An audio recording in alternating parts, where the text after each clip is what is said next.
Oh, hi. Hey, welcome, Miss P. Thank you so much for coming down. Thank you, Mr. Caldwell. I appreciate you taking the time out. I know everyone's really busy. So I just wanted to, if we could, just chat a little bit about the lesson that I was in to observe. And I was hoping I could just ask you a couple of quick questions about it so we can figure out how to grow together. Sure, sounds good. That would be wonderful. All right, so the first one that I'd like to ask you is, in general, how successful do you think the lesson was? And did the students learn what you intended for them to learn, and how do we know that? So I do think that the lesson was very successful. If you recall, we were doing stations, so there were 3 stations set up. Yeah, I love that. One station, students were working on IXL. Second station, students were working on a Flipgrid response to the novel that we're reading. And third station was Newsela. And the students were reading a Newsela article. I do think that the lesson was successful. I think that students learned what Mrs. W. and I were intending for them to learn. Yes, you guys work very well together. We gathered all the data that we were able to gather from those 3 programs really showed us that they did, in fact, they were engaged and that they did really benefit from the lesson. Specifically, IXL really keeps student engaged. They're interested in it. I like to use it for grammar, which is what we were using it for on the day that you were in the classroom. Okay. Flipgrid, we really feel that allows them to express themselves in a fun and interesting way. And we were able to see that they really do understand. They are grasping what we want them to grasp about the novel. And Newsela, it's the new district initiative that the district kind of put in place to improve students' ability to read and demonstrate their comprehension of nonfiction texts. And that program's been really effective so far. All right, great. We've liked what we've...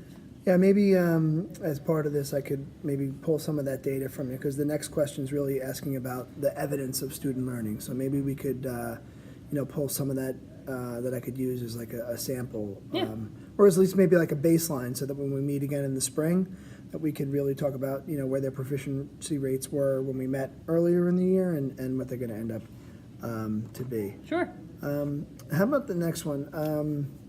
How about your classroom procedures and routines and transitions and those types of things? How do you think those went, and what were some of the things that maybe we could possibly improve on? So I strive to really establish a regular class routine from the beginning of the year. Students know what they need to do when they come in the room. They know they get their Chromebook. They know they're sitting their assigned seats. Students were actually sitting in groups that were differentiated based on their benchmark scores. So the seats were a little bit different. So that was kind of out of their regular routine. But I think for the most part that the transitions between stations went well. Some students had some questions, but this was only the second time that we had done stations in the class. I definitely noticed that, and I would say that as much as I love the stations and the way you had the room set up, where you did have a group that actually physically left the room, right? And they would go in and do Flipgrid. Yeah, that's the benefit of both teachers in the room. We could kind of, the other teacher was able, Mrs. W was able to take them to another space to record for Flipgrid. And I would imagine too, like with the video and the audio, much like we're doing now, they need a quiet area to do that. Oh, yeah. One of the things I've struggled with when I'm in the classroom is, I love Flipgrid too. It's just that when there's a little bit of background noise, it doesn't have the same impact, doesn't have the same effect. Was there anything that you departed from in your plan? I don't know if that actually happened, but I didn't notice anything, at least when I was in there. Actually, with the ICL and given the varied ability level of all the students, some students actually, and again, fairly early in the year, we're still getting to know them and really their abilities. Some of the students had dropped to a lower grade level on IXL, so in the moment we kind of had to come up with a different assignment, a different IXL assignment for them. Okay. So that was something that I didn't anticipate. But, oh, nice. It was. Yeah, those seem like they're fast and furious sometimes in the class. Yeah. That you have to react to it. Just something that I have always done as a teacher and as an educator. I spend a lot of time in reflection. I spend a lot of time, thinking, we all thinking about how can we improve? How do we make it better the next time? And I know I mentioned to you, I'd like to come back in the spring and, observe you with that same group. Obviously, we'll put together some goals here toward the end of our meeting. But was there anything about the lesson that, maybe you would have done a little differently next time, or maybe that you'd want to maybe have a little bit more PD on, or is there anything that you think like you could speak to on that one? I'm definitely interested in learning more about the different programs that the district has purchased that, they want us to be using. I like using the programs for stations because I think that the programs are inherently meant to keep students engaged. So because everybody's working on a different thing, if you're working with one group, the program keeps the other students engaged while, so I would be interested in learning more about the programs, maybe a little bit more PD on those programs. Sure. That might be helpful for the future, especially as we get deeper into the school year and are using the programs more and more.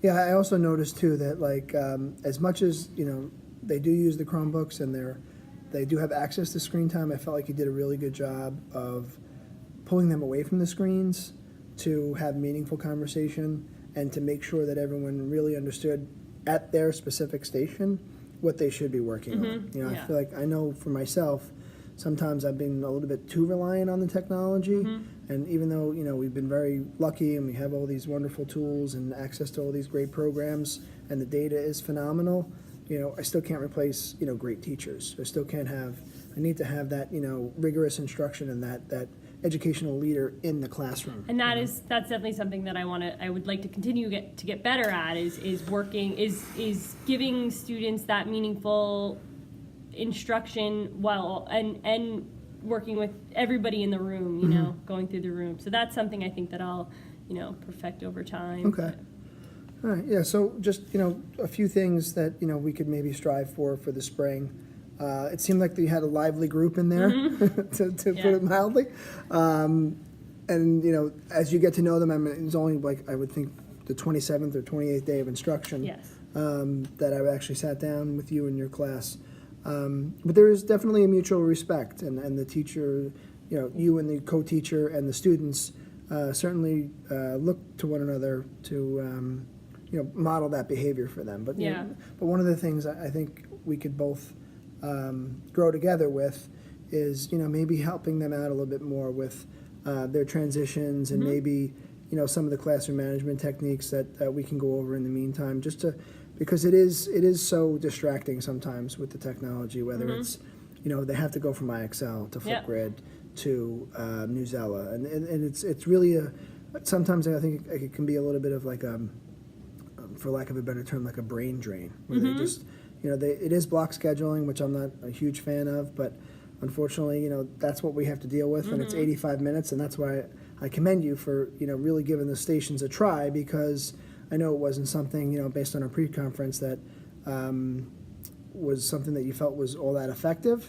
but, I love the fact that you were able to work that out with your co-teacher, because that's really a great model, for my special ed background, being able to really have those two voices in the room, not have it be where the students are thinking like, oh, there's the expert teacher in Miss P, and then Miss W is kind of like the caddy or the Sherpa type thing. So we work really well together, and I'm really excited about what's to come this year.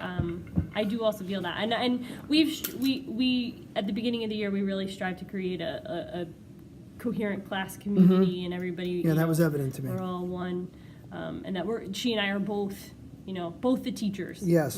There's no really disparity between, other than maybe sometimes when she'll pull out kids for small group instruction, there's really none of the kids in the class know who's on her list and who's on my list. Yeah, that was evident to me too, because I couldn't tell you. Right. And then the way that you had split them up, by color and by group, that was really smooth, so definitely something that, we could look for in the next colors, meeting. the baskets on the table. Yes, yeah, that was a nice touch. That's probably something I'd like you to maybe turnkey and model for everyone else in the building. I really like that. And the students really seem to know where they should be, so. Anyway. Anything that really makes it clear for them, especially in 6th grade, I find that it helps communicate in a way other than auditory. So, Sure. you know, if somebody's very visual, it's like, oh, red, they can look up on the Right. board and see Right. red.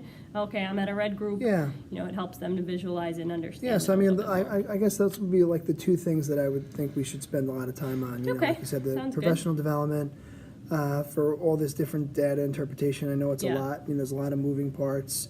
You know, maybe we could work on some, you know, some classroom management techniques, especially for those students that, you know, maybe have a really difficult time, you know, Yeah. staying on task. And then I would say finally, you know, by and large, I think you just did a wonderful job. And, Thank you. know, I wish you nothing but the best and can't wait to spend the next year with you and Thank you. growing together. Thank you. Thank you so Thank much. you, Mr. Caldwell.